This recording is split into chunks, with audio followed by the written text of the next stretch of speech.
Kant, que viveu de 1724 a 1804, foi o maior dos filósofos modernos. Antes de desenvolver a sua filosofia, ele ensinou matemática e física, de modo que ele conhecia bem a ciência da época, inclusive as teorias de Isaac Newton. Sua maior obra foi A Crítica da Razão Pura, um livro que só se mede talvez em sua influência com a metafísica de Aristóteles. A filosofia desenvolvida nessa e noutras obras é tão genialmente sugestiva quanto obscura e certamente confusa. Como o filósofo Strawson escreveu, nós lemos e relemos o seu trabalho com uma sensação mista de grande insight e grande mistificação. Uma razão disso se encontra em sua ambição sistematizadora. Kant foi um grande construtor de sistemas e a ordem interna do sistema cobra um preço em verossimilhança. Com a crítica da razão pura, Kant buscou produzir uma grande síntese entre o empirismo de Locke, Berkeley e Hume e o racionalismo de Descartes e Leibniz, embora seja indisfarçável a sua disposição favorável ao racionalismo. Para os filósofos a diferença entre conhecimento sensível e intelectivo era questão de grau. Os empiristas queriam reduzir todo o conhecimento a senso-percepção. As ideias de Locke e Berkeley eram imagens atenuadas. Os racionalistas, por sua vez, viam na percepção um pensamento confuso e de nível mais baixo. Kant, diversamente, assume a dicotomia. Para ele, o conhecimento proveniente da experiência sensível era essencialmente diverso do conhecimento a priori, proveniente do entendimento e corporificado pelos assim chamados juízos sintéticos a priori. Aqui está um quadro da epistemologia kantiana. Fora desse hexágono estão, à direita, a coisa em si, o mundo noumênico, que também cobre talvez o X ou eu transcendental à esquerda.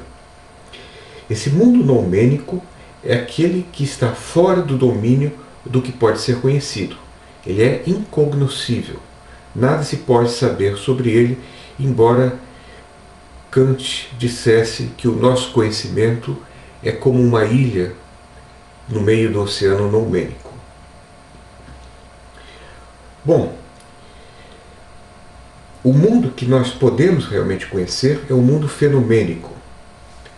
Isso através do maquinário cognitivo resumido dentro do hexágono. À direita dele temos o que nos é dado a senso-percepção. São os múltiplos da experiência fenomenal, por exemplo, essa mesa, tal como ela é percebida por mim. Os múltiplos fenomenais são dados sempre no espaço e no tempo, que são para Kant formas puras de intuição. Elas são formas que o sujeito impõe a qualquer material sensível, mas isso não é suficiente para a cognição. É preciso que esse material seja conceptualizado.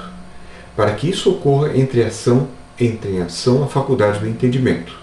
O entendimento é uma faculdade de ajuizar. As condições necessárias de sua aplicação são certos superconceitos que são implicitamente aplicados em todo e qualquer juízo.